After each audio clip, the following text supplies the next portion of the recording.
Let the bodies hit the floor. Let the bodies hit the floor. Let the bodies hit the floor.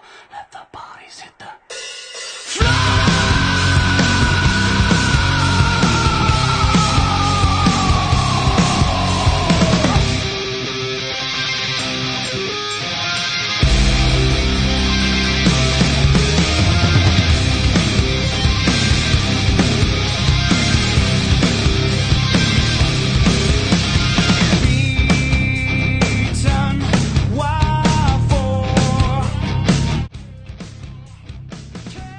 All right, guys, here we are. We're inside a week removed from New England's Future 14. We're going to review that tonight. What a great show. Great venue, amazing. But we're back again, and I want to thank you guys for tuning in, AJ. Thank you for coming through tonight. Give me... How do you feel about the show? How do you feel it went? I'm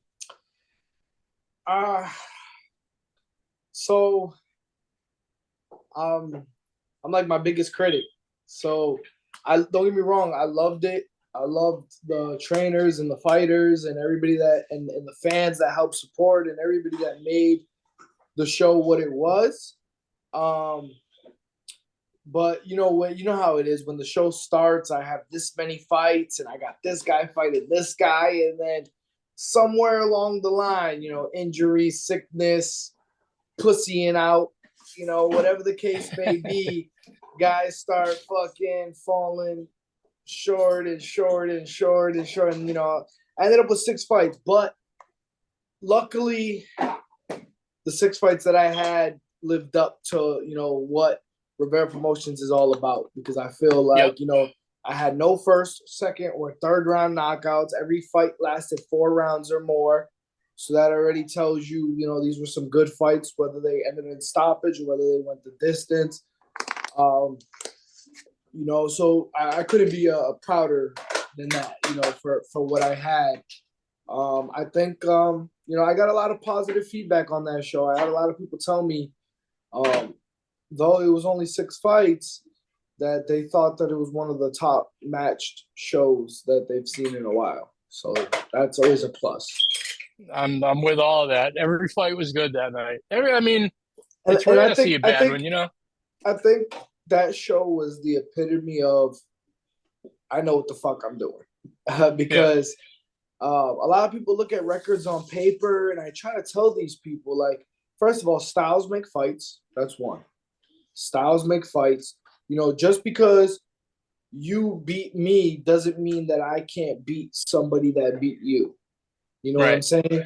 There's that aspect of it. And then there's also there's the aspect of, you have a kid, right, who might be 12-0, but he's fought tomato cans his whole career, right?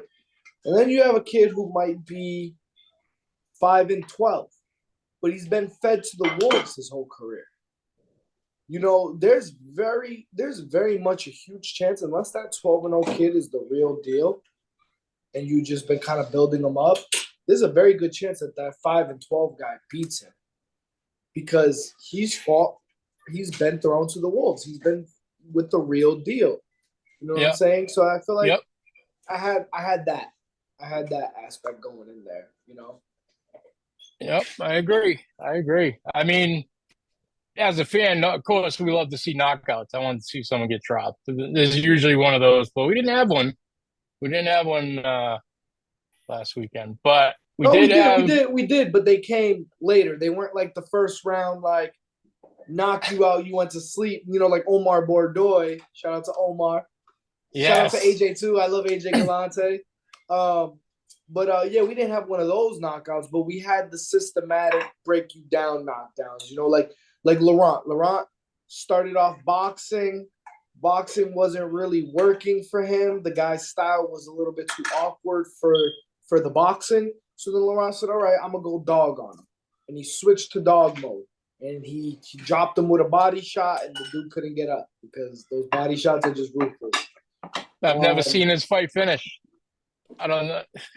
Yeah, he's It's all knockouts. always, yeah, That's the thing. But you know what? I respect it because this is more than one time, more than a couple times actually, he had told me like I wanted to try something new. I wanted to try to box, show my boxing skill, which he's done. And then yeah. when he feels like he needs to turn it up and go dog mode, he does, and he finishes the fight with a knockout. So it's nice to see that he's at least trying while he's at this level, the 4 and the 6 round level. He's at least trying to showcase and work on his other attributes that he may need going forward. Because when he's at an 8 or 10 round level, let's just say he's in there with somebody who's just as much of a dog as he is, he might need to switch it over to the boxing. And he showed that he can do that. Ashley, that kid, I think Ashley's the real deal. I think Ashley's a really, really good fighter. I think lucky for Ashley, he was born in a gym that a lot of people are dogs. We're talking about Camp Get Right boxing gym in Worcester, Mass. You have Rashad Minor coming out of there, Owen Minor coming out of there, Kyrie Gray coming out of there, Kendrick Ball Jr. coming out of there. I just named you some dogs, some real dogs. And Ashley was just a puppy boy in that gym. Yeah. When he imagine first learning how to box in a gym like that. And you're just getting peppered up by these guys as a young teenage boy before you're even a man, but iron sharpens iron. And I feel like Ashley was able to excel at a faster pace. He didn't have to go to the Nationals. He didn't have to go to the Olympics. He got just enough work in the gym that he's coming into his own. He fought a really strong, in shape, tough, rugged guy. I was gonna say physically he's there. Physically he's chiseled, and he can move. He's good. I think I've seen him 3 times now, 3 or 4 times. So yeah. he's I think rolling. the only critique, because I could give him all the compliments in the world. My only critique is to not let the fan base overwhelm you. Early in his career, he didn't have the biggest fan base in the world, so I think it was easy for him to go out and do what he had to do and just handle business. Now I think because his fan base is growing so much and he's getting so big that he wants to impress. He wants to showcase for his fan base. And that's not a bad thing, but I think sometimes you just got to fight your fight. You can make fights so much easier just doing what you can do rather than trying to, please the fan base. He had the entourage. That's right. He had the Camp Get Right. I dig it. I dig it, man. He's got to pump himself up too. But Ashley's the real deal. Ashley's the real deal. What was fight number 2? Was that Ashley the fought draw first? Ashley fought first. The draw. Ian Garcia and Anthony Moore. The draw. Oh yeah, that was a great fight. That was Great Ian fight. Garcia can throw. I think Ian won, but I think certain things come with experience and maturity, and I just think that in his head, whatever he was doing was working, which it was. But I think when a fight, especially a 4-round fight, is as competitive as it was, I think you need to know as a fighter when to just step that gear up and be like, all right, you know what? Let me not play with my food. Let me just eat my food. And I think Ian I think that one learned. I think he learned from that. I'm not going to leave nothing up to the judges because there was a few times he hit this dude with some real hard shots that I was like, ooh, I'm surprised he hasn't dropped them or stopped them yet. He had the crowd too. He did the land the mean punch and then just, stare and admire his work thing going on when it's like, nah, jump on him. Yeah. And then after Ian, we had the third fight. The third fight was it Carlos? I think it was Carlos. Carlos, that fight was great. Both of his fights so far that I've seen have been great. He's the one. What I love for him? I love that he won, but I love that I was able to competitively put him in a fight that he actually had to work for. And it was the first fight that he had that he didn't knock the person out. Because Carlos is now, he was 8-0 with 8 knockouts or 7-0 with 7 knockouts. This was the first time he didn't knock somebody out. And I tried to tell him, like, listen, you don't want to be that one-trick pony. It's easy to get into the habit of shit, if I can rely on my power, no matter how much this person is outboxing me, then that's all I'm gonna do my whole career, like Deontay Wilder. And then when you finally fight somebody that's got boxing skill and they take the power aspect out of it, you got to switch it up. And I like that Carlos did a lot of that. He did a lot of, tap, tap, tap, boom, boom, boom. He did a lot of shoulder rolling. I mean, he shoulder rolled and uppercut the fuck out of that guy. I loved it. I love seeing it. I love seeing him show his true skill as the fight was starting to go. And when he realized, I think he eventually, even though he never stopped trying to take him out, I think there was a point where he realized, all right, let me slow it down and pick my shots better because this guy's not going nowhere. This guy had a good chin. I think Carlos has a career in front of him. He's got the knockout power. He could have had, there was a few times. That's my Deion Sanders. That's my multi-sport athlete. A lot of people don't know Carlos Gonzalez was baseball? Actually, he actually got a scholarship for UCLA. That's right. He was in tryouts with, I think it was the Phillies, the Dodgers. The Phillies, the Dodgers. It might have been the Yankees in there. Like he was there. He made it. Baseball didn't work out, and he just kind of had to switch the target. And I feel like that's why for 126 his power is so freakish because he's 126. That's what that was. So he's 126, but lately we've been having difficulty finding him opponents that small. So he's been fighting at 35. So he's fighting out of weight. Irvin fights at 125. I mean 126. Irvin fights at 126 too. But it's a little easier for Irvin because Irvin's an 8-round fighter, and there's more. Like it's not worth it to bring in an overly expensive guy for Carlos because he's only a 4- and 6-round fighter.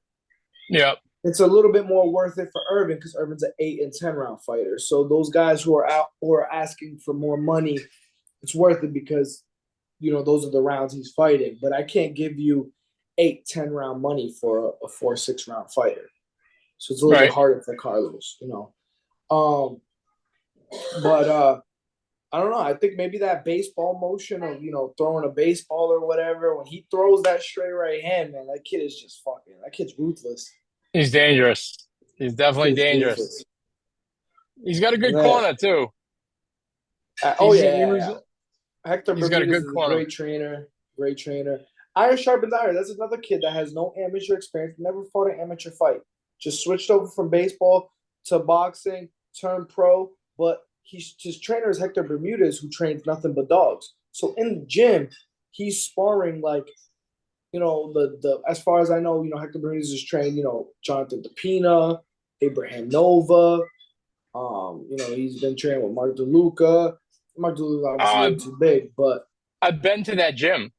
That's the Foreman gym with Abraham and DePina, and Frank the Tank works out of it. It's in Boston. So I think they train at a different gym now, but Hector's gym is in Springfield. But he started those guys off. I mean, and he's got Thomas Blumenfield, who was on the Olympic team from Canada. He was actually there that night at the fight. So another one, just like I mentioned with Ashley, training with nothing but dogs and sparring with nothing but dogs, Carlos got that luxury to, I say it in the sense, not saying he gets his ass kicked, but what I'm saying is it's good to get your ass kicked in the gym. He's got those guys that are way better to sharpen his arsenal, and that's why he's excelling and proceeding at a faster pace than a normal person who started boxing a year and a half ago. Yeah. It all works, I'll tell you. I think he's the one that fought that Richard Bonner guy that was mad that I respect him. Not even talking shit here. We already water under the bridge. But he was the one that was mad that I showed he said that his eardrum ruptured. That's why he didn't finish that fight or something. Well, because the dude hits so damn hard. Yeah, I was going to say. His Barnard is a freak. Barnard's like 6'1", 6'2". Carlos is only like 5'6", maybe. Right. Nope. He was showboating in the ring. I don't like that. You know what I mean? As a fan. Plus, if you're not winning, you can't do that. I told him that straight up. But hey, nothing but respect him too. Yeah, I mean, my thing Kyle, is, I'm cool with Richard. I like Richard, but my thing about yeah, it is, I mean, what's the difference between us showcasing the clip or making a reel out of it? right. Like, if you were to fight on ESPN, you think Top Rank is not going to clip you? You think? I mean, Top Rank's got more TikToks and Instagram clips than I do. I mean, they show theirs. How about this? Top Rank still shows their clips from like the 70s and 80s. Like I've still seen Tommy Morrison get annihilated like not that Oh long ago. yeah, They post their clips on TikTok. So it comes with it. We're in the social media era. yeah. There's only one clip that I didn't show, and that was Wilfredo's mishap out in Springfield. I Yeah. couldn't bring that one out and run, That but broke me, man. That broke me. you know, But it's right now. boxing. I guess I'll announce it now. I'm putting together a list of the top 5 knockouts that I've seen at the Rivera shows. Um, that Wilfredo one would be on there, I think, if I didn't, because it was a nice shot, but Yeah. um, Omar Bodoy is going to be on that. Oh, That so knockout for was me, crazy. if I mean, I've been around so many lately that I might miss some out. But off rip, my top three.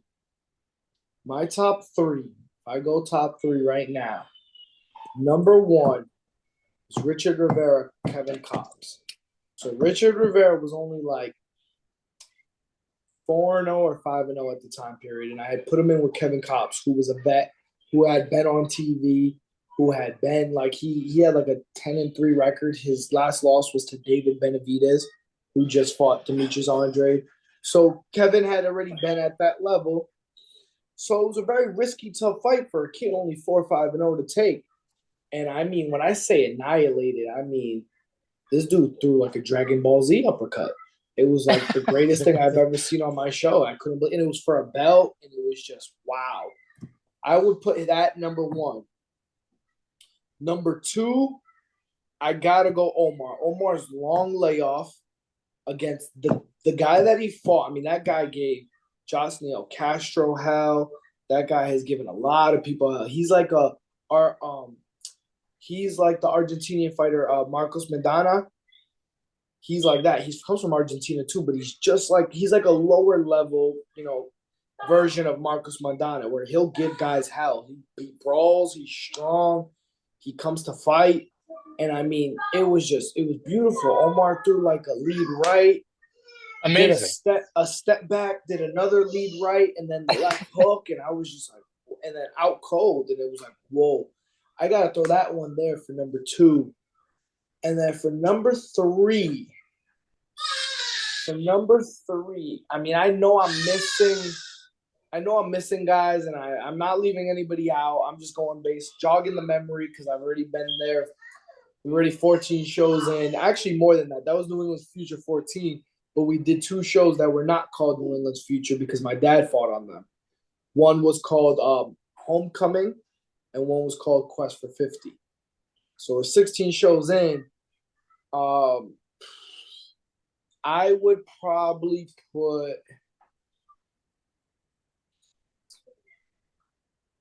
for number 3.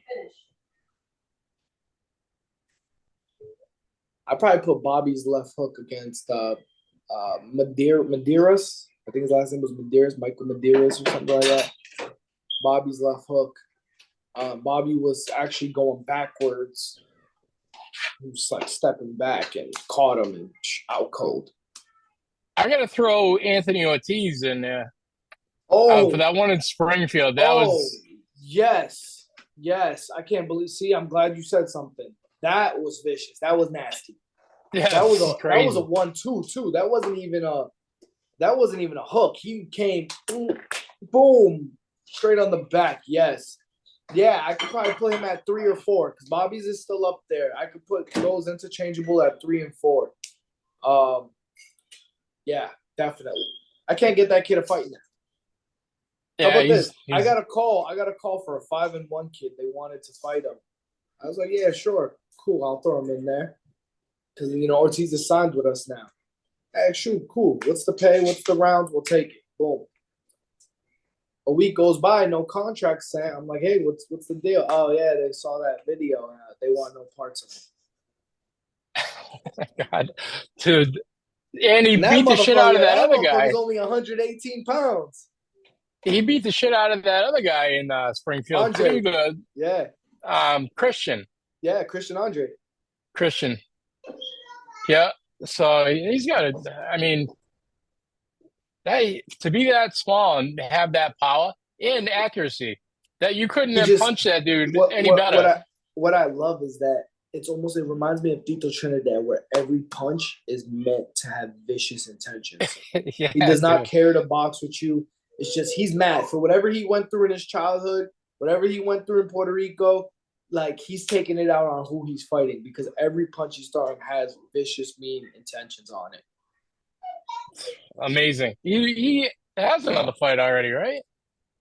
What was that? I thought he had another fight planned already. He did. So what happened was I put him in with a 12-3 guy in Portland, Maine.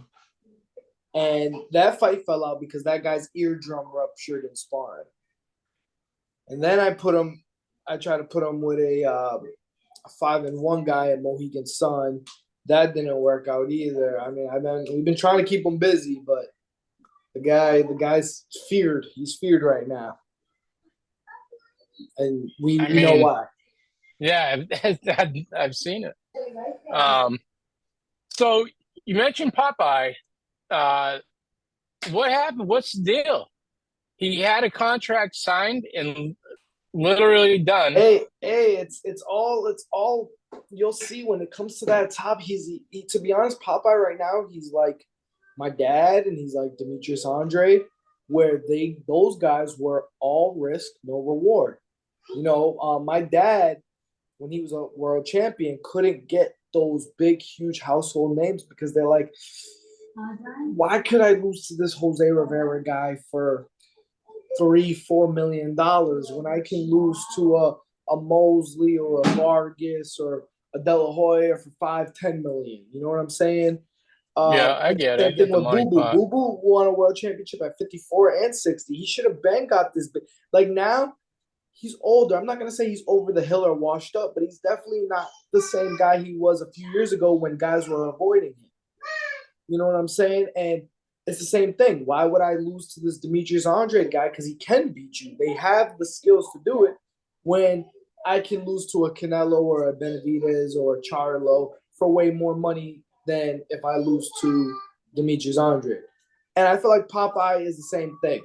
Why would I lose to this Popeye kid for $1 million, $2 million, $3 million when I can go and I can fight somebody else and make more than that, and maybe even win?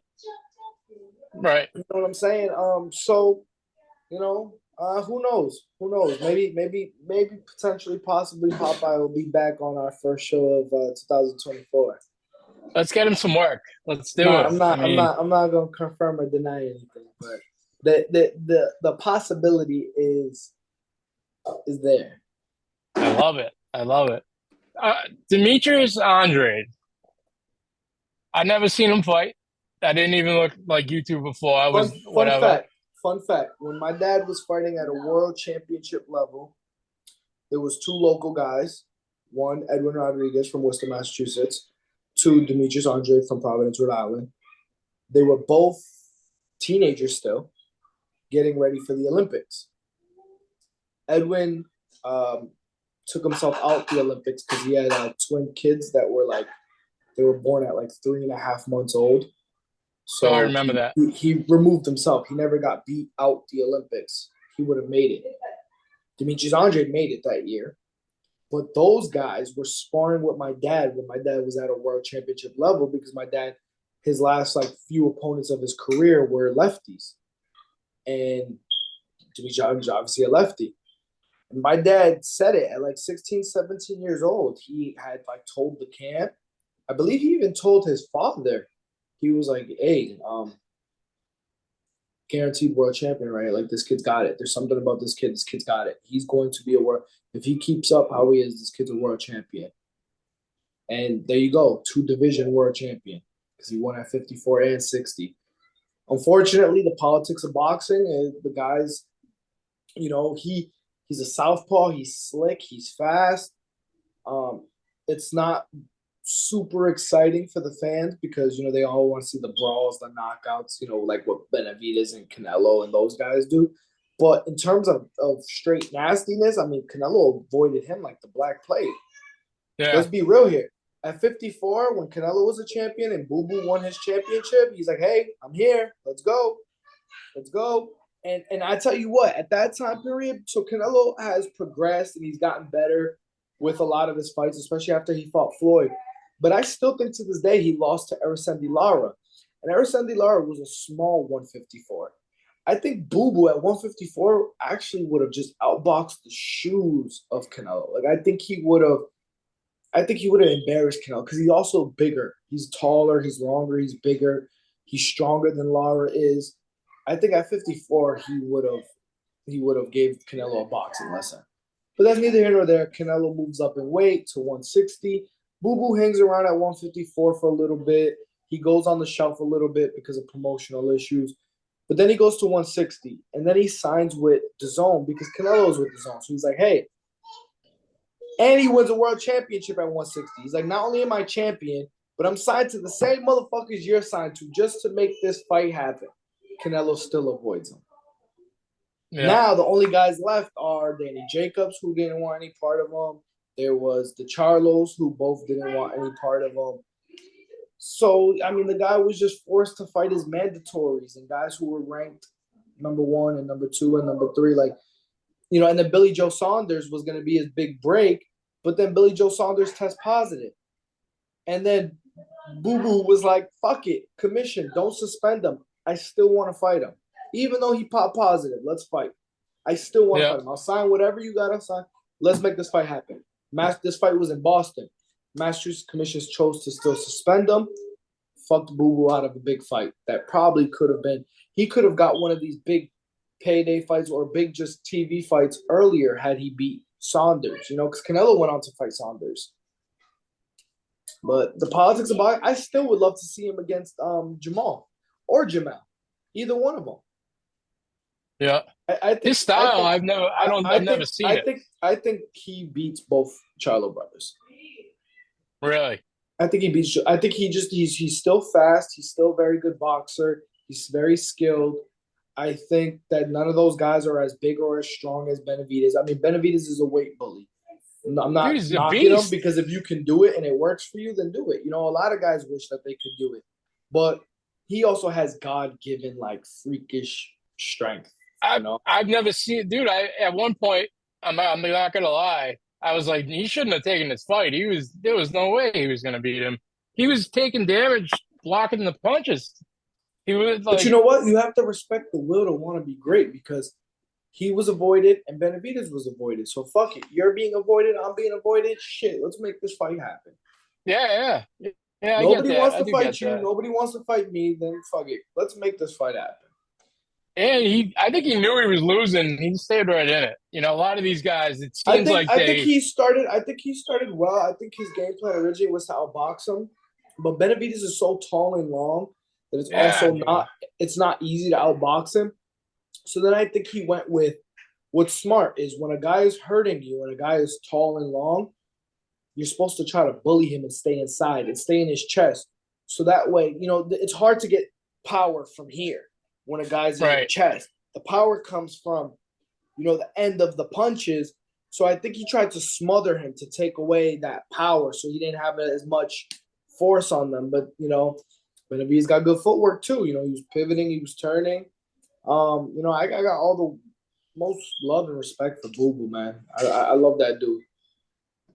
Yep. Yeah, I'll tell you. That's Jamal Langford's buddy too. We were gonna have him on. But no, Boo Boo. I mean, Boo Boo's the truth. He's been since he was like 16 years old. I mean, he gave my dad great work, and my dad was fighting at a world championship level. He'll tell you child abuse because I've heard him say it, but it wasn't child abuse. That dude was the truth. Good shit. So, back to the show. I think we're at 5. So after Carlos, no, Carlos was three, Laurent was four, fifth was Omar. I mean, not Omar, Oscar. Dude, it's amazing. I actually hit him up like 2 nights ago, and I was like, "You're the new Wilfredo." He didn't stop punching. That other dude thought he was going to wear down, and he never wore down. And he's got a great corner. And not to expose him, but a lot of people don't realize that Oscar, like 3 fights ago, not in a fight, in a something else happened, but he tore his patella tendon. Yeah, yeah. So he hasn't been able to run and do stuff the way, he's supposed to. So he was a little bit more tired and fatigued this fight. But I mean, the dude's not fighting for one no more. And that's what I love about him. And I told him, I amp him up like that. I said, is Bebo with you? Is Bebo with you right now? That's his brother. They call him brother Bebo. Bebo with you right now? Yep. Okay. Bebo wants this belt, right? Yep. Go get this belt for Bebo. And he's not in there for one anymore. You're gonna have to kill that man to stop him. You're gonna have to fucking annihilate to stop, because he's gonna keep coming with everything he has. Because it's not just, he already had that warrior spirit in him. You can't teach that. But now, a lot of people don't know, he was retired before his brother got killed. He was retired from boxing. He wasn't boxing anymore. And then his brother got killed, and it just gave him another purpose. He had to do something. He's basically like, I gotta do what my little bro was. His brother made the national team. His brother was about to make the Olympic team. Brother was nasty, Yeah. and I love to see it, man. You know what? I love that family. Every time I see him, his dad, big hug. His daughter is awesome. His family's just great to. I've met his uncle. I've met his little cousin. He's kind of become family like Wilfredo too. I love his dog. His dog mess around all the time. Phenomenal. Oh, his dog Phenomenal. loves me too. I love his dog. The most just chill dog in the world. I love it. Shout out to Phenomenal. His Gogo. entrance is the best entrance. It's Notice it's crazy. been the same song. It's been the same song that he dedicated to Yeah, his brother. yeah. I remember the Webster show. Was that when That was the did he win first the one. first one there? That was phenomenal too. Unreal. So he has 3 belts now, and We're starting to I get don't. those calls. He's 10. He's Let's got 10 go. wins now. Starting to get those calls. We just gotta see which one's the right one. But we're gonna see. He's We're gonna keep. It was always there. He's always had the skill. He's always had the heart.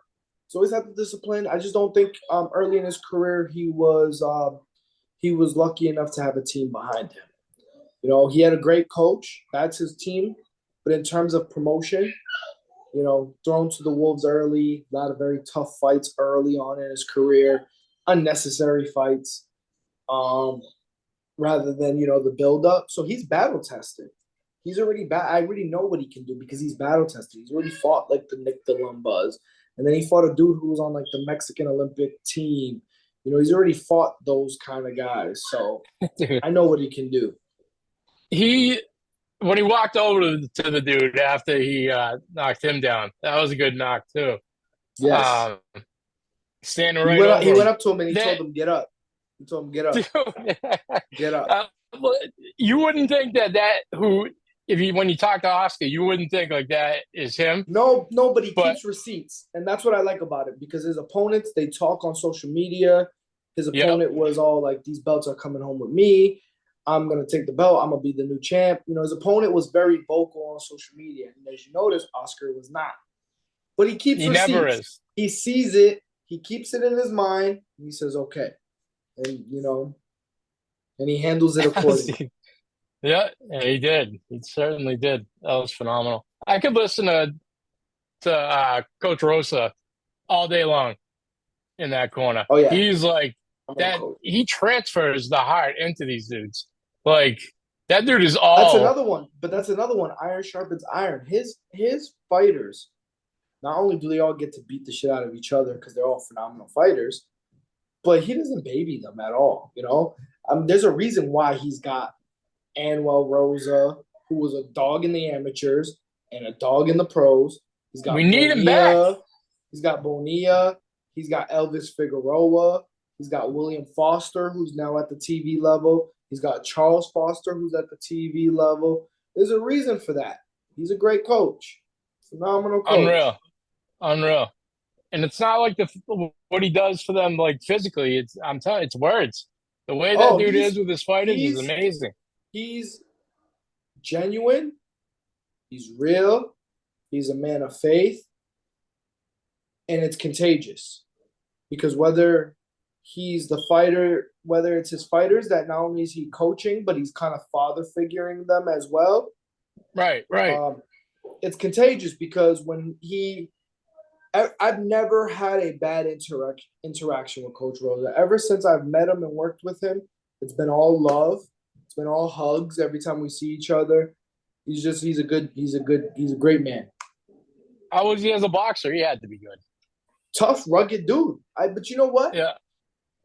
I'm not gonna say world championship level, but it's those guys who were tough, rugged dudes who weren't naturally gifted because things didn't come easy to them. They trained and they knew what it takes. But those tend to be the masterminds in everything, whether it's football, basketball, baseball, boxing. Those coaches, Freddie Roach was a boxer. He was never a world champion, but he's a Hall of Fame coach. You know what I'm saying? So yeah. Bill Belichick was a football player. Was never Ray Lewis, but a great coach. Same thing. He was a boxer, but I just think some guys just have the mind for it. Michael Jordan wouldn't be a good basketball coach because he would get frustrated that why can't you do what I was able to do? It came so easy to me. That's why Floyd Mayweather's a promoter and not a coach because Floyd he wouldn't understand why I'm trying to tell this guy to do this. I'm trying to show this guy how to do this. Why can't he do this? Because not everyone can do what you were naturally gifted and able to do.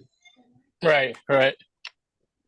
Oh, so we got one fight left, and I'm disappointed.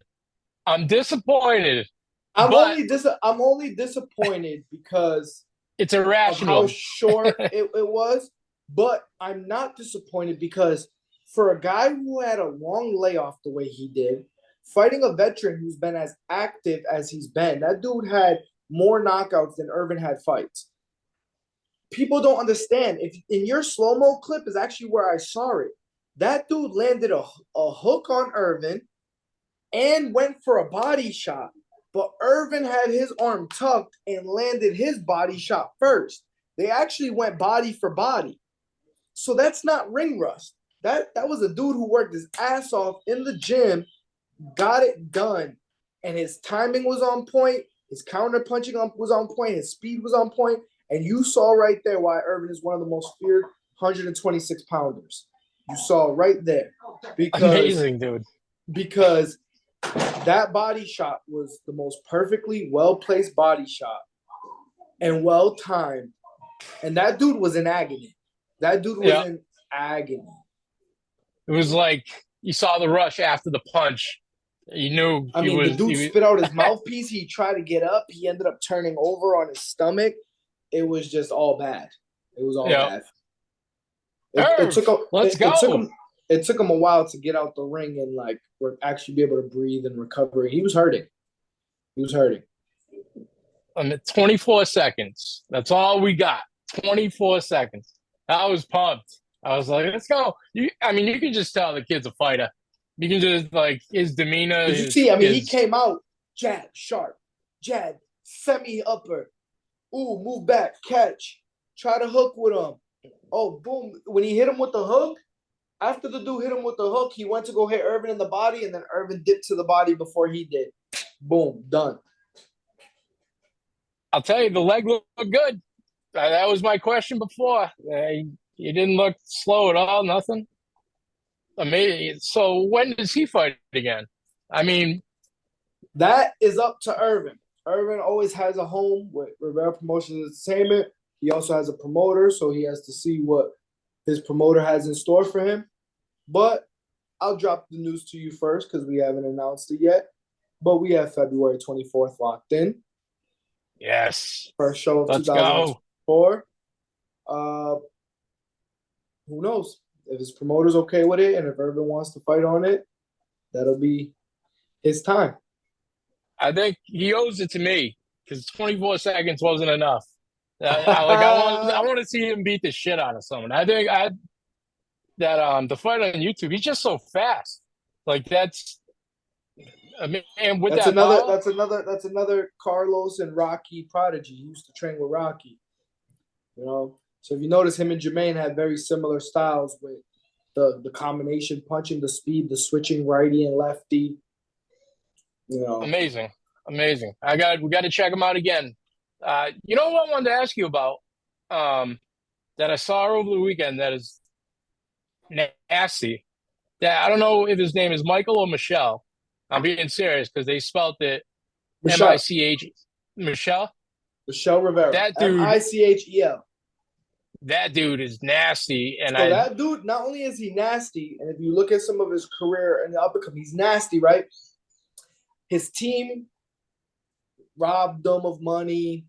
His team had him fighting one way, one style, just dog, dog, dog. And Michelle knew I'm more than just a brawler. And he told me, he's like, I've been a fan of Jamaine. I see how Jamaine fights.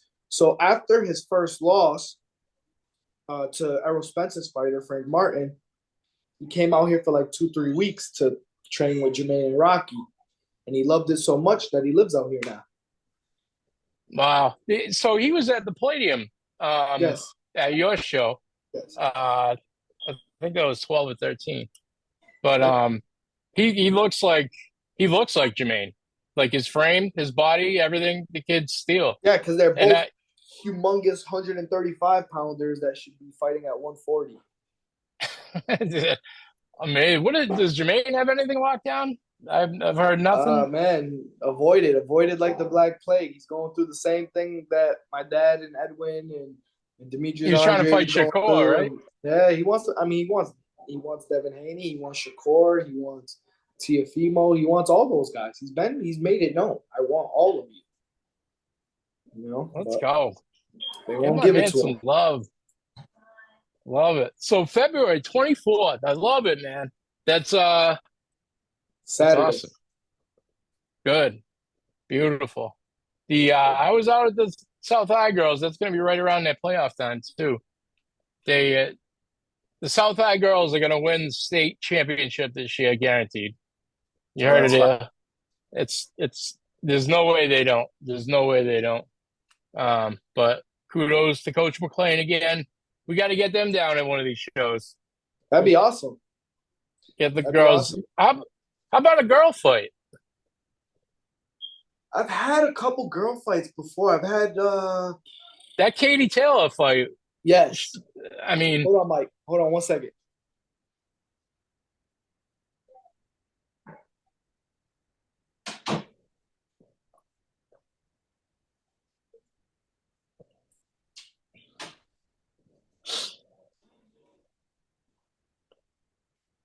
South High Girls all sign that.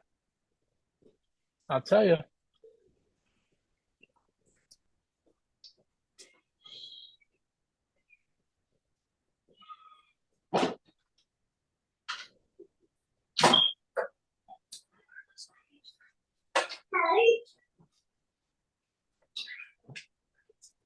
All right. I had Sonia Lamanauskas and Sonia Lamanauskas and now I'm gonna have to look it up. Because this is the first girl fight I ever had. It was a championship fight. It was a championship fight, and they fought to Laura Ramsey. 10 rounds, 2 heavyweight women, and they fought to a draw. What's the weight for heavyweight for a woman? 200 up. Same? Yeah. Oh, okay. And I seen one. They beat the shit out of each other. They literally sat there. I mean, I'll send you one of my highlight videos. Actually, Irvin's on that fight. This was Irvin's first championship fight. He had a dog fight too. But these two girls, I mean, hook for hook, uppercut for uppercut. Like, just crazy. Straight out of I seen one in, I think it was a Dedham show, maybe for Granite Chin. I think it was Frank the Tank's one of his. But they had a girl fight, and it was probably the second best fight of the night. Amazing. They went deep. They were both damaged. There was blood. Yeah, it's a great fight. Great fight. Can't wait to Katie see. Taylor's. I can't wait to see that kid fight again. Who's that? Frank. I think Frank's a good fighter. Yeah, I think he Frank's is. a good I don't. fighter. He's not getting good fights. That's the thing with him. I know that's what he was upset about. Before he had CES, I think he's with them. Is that who he Yeah. fights under now? Yeah, I told you, I went to his gym. I watched him work out. It was, I think it was like a couple weeks after Jermaine's fight there, and Yeah. He's a dog. He's a dog. yeah, I like to see him fight. he's got the anger. You know what he has? What you need in boxing when when someone takes damage and you know someone's hurt, you have to have that next level to keep going. To end it right there. The smell blood Yeah. factor. Yeah. Yep. That's what guys like Terrence Crawford are good at, and Deontay Wilder. Like once they know they got you hurt, Yeah. it's over. Yep. Yep. Oh. And that's it. He's a dog. He has that. Both fights I've seen, he has that. I mean, one of them was what the hell is that guy's name? I don't even want to remember it. I forgot the guy that fought the little bald black dude there. I think his name. I don't know who he. I seen him in Framingham. I seen him fight like 5 times. Cleotis No. Pendarvis? Smaller dude. That Framingham show, the first Framingham show, he fought on that one. He almost looks like a miniature Anderson Silva. He's like complete. Man, what was his name? I'll think of it. Wait, are you talking about Juan Zapata? No, but he looks like him, but he's smaller than him. But he looks exactly like that dude. I think I actually told you I never want to see him fight again because I've seen him fight too many times. That he was, what is his name? He's got like, his record is like. Who fought him? Oh, are you talking about Rhinell Griffin? Yes. The one I've seen him fight 5 times and none of them were close.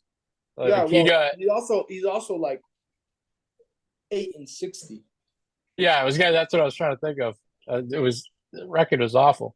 So why do you fight? What is the reason behind it? You must love fighting because he can't be getting paid that much to do that. I mean, well, it's easy money. It's easy money because he probably has a full-time job. But think about it. Every, 2, 3, 4 months, he collects another 2,000, 2,500. Like, really? I didn't see it that much. I can see. I didn't even think it would be that much, but yeah.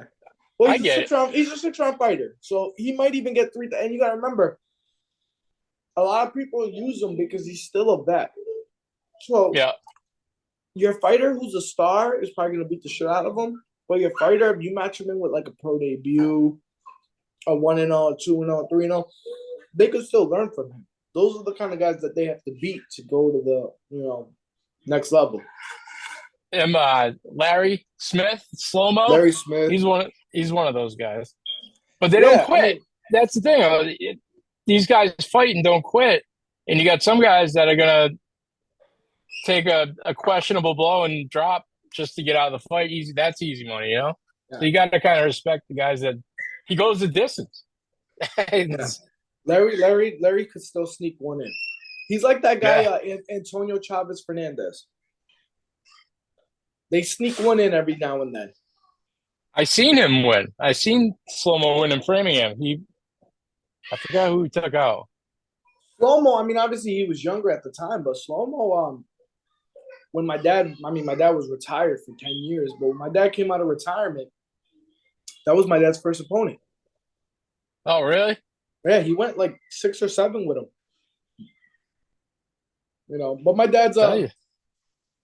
because my dad fought the world championship round so many years, his gear really didn't start to kick in until like the third, fourth round anyway. So then once he started stepping it up, it was too much. We got to do a show on these unsung hero guys at some point. Like all these, no, I don't want to call them low level, but you know, To be honest, they're vets. the difference. They're the difference, and I'll keep it above. A team, a good management team or a good training team is the difference between an Antonio Chavez Fernandez and an Ashley Owusu. Like, not that they're on the same level. It's just that they both had someone put as much effort into him as much as someone puts effort into him.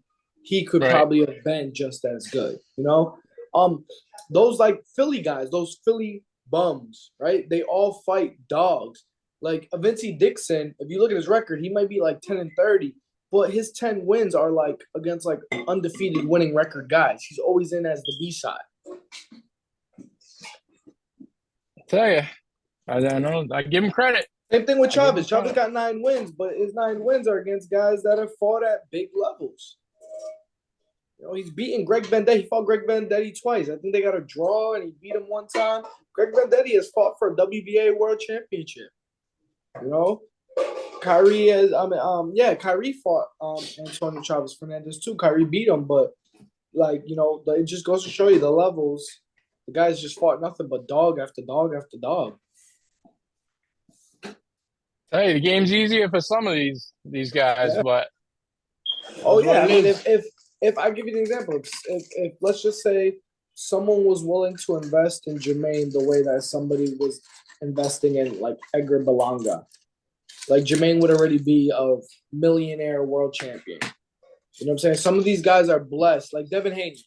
Some of these guys are blessed to have somebody straight out the amateurs just pumping money into them where you don't have to work a full-time job.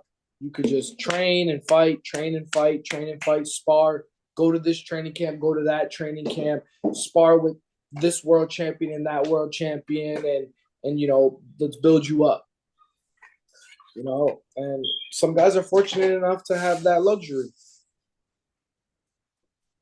We got to get lucky at some point, but I don't know. I think Jamaine will get there. I think Jamaine. His skills are so undeniable and so unmatched that it's only a matter of time before one of these guys are forced to have to fight him. And I mean, he already put that on showcase. He beat Loma. I still to this day say he beat Loma. And Loma, I think, beat the shit out of Haney. I think Loma beat Haney. I mean, Loma hit and hurt Haney with shots that Jamaine did not get hurt or hit with. Yeah. I just think Loma won more rounds against Haney than Loma won against Jamaine. Loma gives Jamaine respect. It's the politics. You know what I'm saying? If Jamaine looked the way he did against Loma, watch that fight in full. Like, unbiased aside. Put the mute button on because these commentators are all top-ranked dick riders. Put the mute button on. Watch Jamaine's fight from 1 to 10 or 12, whatever the rounds were, and then watch Loma and Haney fight, and tell me if that Loma that beat Jamaine is the same Loma that lost to Haney. I think Loma looked way better against Haney than he did against Jamaine. Way better. Like, I don't know. Jamaine's fight was phenomenal. They want to line up a Haney Shakur fight eventually. That's eventually what's going to happen. Yeah. Jamaine will beat them both. I think he can beat them both. That was big fights. I tell you what, Shakur, whether it was because his shoulder was injured or his back was injured or his hand or wrist was injured, whatever the case may be, injury or no injury, that Shakur that fought against De Los Santos would have got wiped by Jamaine. Because De Los Santos doesn't have the foot speed or the footwork or the hand speed or the combinations that Jamaine does. Jamaine would have forced Shakur to use that other hand. He wasn't using the other hand, which it was a boxing clinic. For you to beat a guy with one hand as boring as it was. But Jamaine would have forced Shakur to use that other hand. He would have made him fight at an uncomfortable pace because Jamaine's faster. His feints are faster. His boxing skill is better. His foot speed is better. His angles are better. De Los Santos would have got wiped by Jamaine. We'll get it sooner or later. We need Popeye, too. We need to get in some work. Let's go. Let's go. Hopefully. So you guys heard it here. February 24th, that'll be the next Rivera event. I mean, I'm cooking up some surprises. I love it. I'm going to start working early. I know it's only 2023, but it's time to start looking at 2024 and prepare for it. I'm cooking up some surprises. I'm ready to bring out the big dogs. Expand. Everybody's waiting. Let's go. So let's go. Wait and find out. Do you think you'll do another show at Union Station? We will. But it would only be for our beginner fighters. Union Station will be us keep the up and coming guys busy. And it's small enough that you can put the 4-round guys in there. You know, even the 6-round guys was a little bit too expensive for that show. You know, some of these guys' opponents costed more than the venue. I mean, Laurent's opponent was twice as much as the venue. Wow. Lacadera? Is that his name? Yeah. Lacadera. Or Ladera, something. I've seen him before too. I don't know. I think I've seen him. He was on a 2-fight knockout streak. He beat Marvin Hagler's grandson, and then he had knocked out somebody before that too. The dude can fight. The dude's tough. I think he knocked somebody out. I think he knocked someone out in Framingham. I think that was another good one. So he's awkward. Phenomenal. He's awkward. He's lengthy, and he has sneaky power.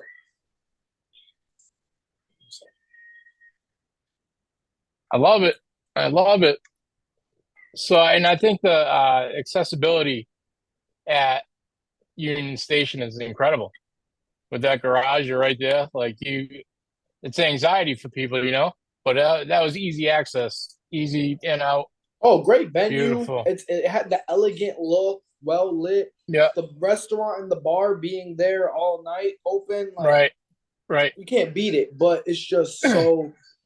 It's so much smaller than our Palladium or our AIC or our other places that we go. That it's not a show that I could put Popeye and Kendrick and Laurent and and those guys. I love Springfield. I like AIC it's perfect. It's perfect. You could really blow it to the roof. Yeah. Yeah. So love it, man. Love it. So we got football coming up. I don't know about you, but I'm in some serious fantasy football stipulations here. We might have some money coming through. I had a great year. CJ Stroud. I had a terrible year. I'm making a comeback. I'm actually winning right now by this is how fucked up my year's going. I have 136 points, 136.66 points, and I might lose tonight. That's how fucked up my year's going. That happens. The guy that I'm playing got Cole Kmet. Hopefully he gets shut down. Yeah, the Bears are having a tough year. He gets shut down, I win. I'm winning by let's go. 8 points right now. Let's go. See. So, my man, let's go check this game out. Another great podcast tonight. I'm getting deep in this boxing thing locally. I mean, I don't know. I could probably be, what is it called? Publicist, whatever that clown is. Yeah. I won't even tell you. I think you could be. I think you could be. I mean, I've seen your articles. I've seen your graphic work. I've seen your podcast. I've seen your promotion. I mean, you fit all the qualifications. I don't know why you don't go for it. You know, We got we my uncle does media for like he was there for John Javante Davis's fight, and he was there for some big fights. Like, I don't see oh, why he's you wouldn't be able everywhere. to do it either. I'm moving up. I'm getting a little. We got something coming too in 24. I'd love to get into the bare knuckle. I'd love for bare knuckle to come around. Um, Shout out to my buddy Zach Kalmus. He's a maniac. Shout out to Shady Grady, another maniac. Right, Shady Grady fought on one of your shows, didn't he? No, he was I supposed thought I to. saw. Oh, He okay, was all right. supposed to. Never worked out. He is a maniac, and he loves it. Like I don't. He can't get a fight though, because I don't know. His last fight, he went bananas because I don't know what happened in the ring, but right as it started, he went after the guy and then ended up getting tackled by Feldman and Nate Shook. They were all in the ring. There was like 10 guys on him. Man, he's nuts. He's nuts. Those are a different breed of people. Yeah. Bare knuckle guys are a different breed. Like, and I give them. Did you see who fought 2 weeks ago? Scotty. Scotty Bombs. Oh, he did. Yeah, he got crushed, but he tried to go. Like, when you cut off a chicken's head, it keeps going. He was toast, and he still kept going. Like he Yeah, was. he's just a tough motherfucker. Yeah, Another one that you have to like kill. You have to like kill yeah. and knock him out for him to stop. So I know Jake had to pull out this week, but I don't know. February, maybe we can get them back at each other or whatever. I know Jake wants it. I would Um, like to see. I would like to see Leo and Jake fight. was that the one they were supposed to fight at Union Station? No. Leo Is that? fought Laurent Humes. Oh, okay, all right. I think I could make that for a little title, for a little Massachusetts title. I mean, Scotty hasn't defended his Massachusetts title. It's already been about a year now. February, I I think, will don't. be a year. So that title becomes vacant. Yeah, So because he hasn't done much. I don't think. I yeah, was wondering if he even had it still. He had a fight. yeah. But I don't think he fought for it. I don't think he Yeah, defended it yet. So we'll see come February. and might be something to look at. Might be something to look at. That'll be some sparks flying. Everybody online thinks that Jake was talking shit or whatever, but he wasn't. It's I me. know. It was all me. But I said the same thing. He messaged me too. I'm like, one, Jake is not signed to me. He can make his own decisions. Two, I didn't talk shit about you. He didn't talk shit. I don't know what the hell you're talking about. Like, whatever. yeah, no, it's me. I instigated it. But So of bullies just want to bully. That's all it is. course, Because he don't got that. absolutely, He don't got that same energy for everybody else. yeah. And I seen him get knocked out for Framingham too by He can keep you if he know wants. If he wants, he can keep that same energy for Ashley. He can keep that same energy for Laurent Humes. He can keep that same energy for. There's a lot of guys he can keep that same energy for. It doesn't have to be directly at Jake. right, right. I don't know. Karma gets these guys. Eventually, he'll run into something. So, but It was a all good one, right, but we're gonna wrap it up. Again, we'll try to get a few more in here before definitely. February. Oh yeah, Um, definitely. We'll organize it accordingly. I'll make sure I get the guys on point, especially I got a good couple months ahead. So we'll get it down pat.